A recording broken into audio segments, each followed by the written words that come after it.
de Dieu. Aujourd'hui, j'ai un petit véhicule. Demain, quand je vais prendre un V8, c'est vous qui êtes là en train de me regarder que vous allez dire, cet homme-là est déjà dans la loge. Ce n'est pas normal qu'il ait un véhicule comme ça. Mais la question que je pose toujours aux enfants de Dieu, qui devrait conduire les V8? Qui veut conduire les Mazda? Qui veut conduire les Hummer? C'est qui? Mais ce sont les enfants de Dieu. Parce qu'ils ont une meilleure promesse. Pourquoi est-ce que quand c'est l'enfant du diable qui conduit, on acclame? Mais quand c'est l'enfant de Dieu, on commence à l'indexer qu'il est dans les loges. Non, non, il faut changer ça. Il faut changer ça. Et c'est là où vous voyez que le principe de la jalousie naît au sein de l'église. Pourquoi tel pasteur roule dans telle voiture?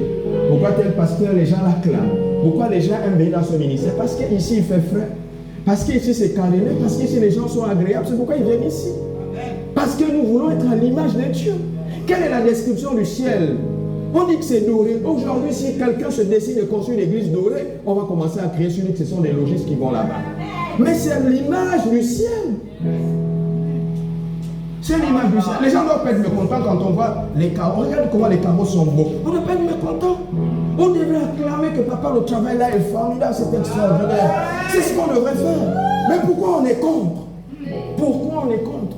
Qu'on embellisse le temple, qu'on mette la climatisation. Pourquoi on est contre? Donc les gens, quand je transmets, les gens aiment ça.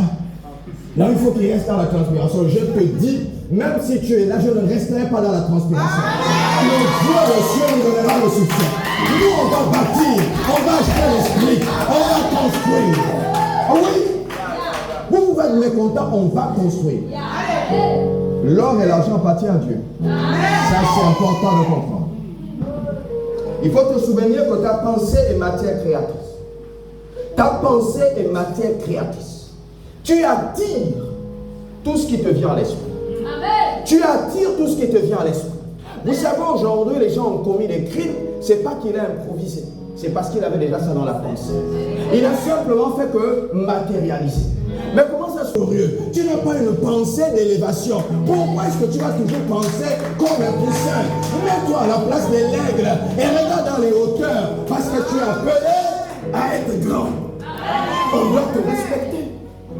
Si dans ta pensée, tu n'as pas cette image de toi que tu projettes, comme on parle de la mentalité, qui est une vision, c'est-à-dire que tu te projettes dans le futur et tu te regardes étant ministre. Et ce que tu vois, c'est ce que tu appelles. Parce que tu as vu, tu appelles ça à l'existence. Alléluia. Mais comment cette femme a pu attirer la guérison dans sa vie? C'est parce qu'elle a pensé quand elle a vu Jésus.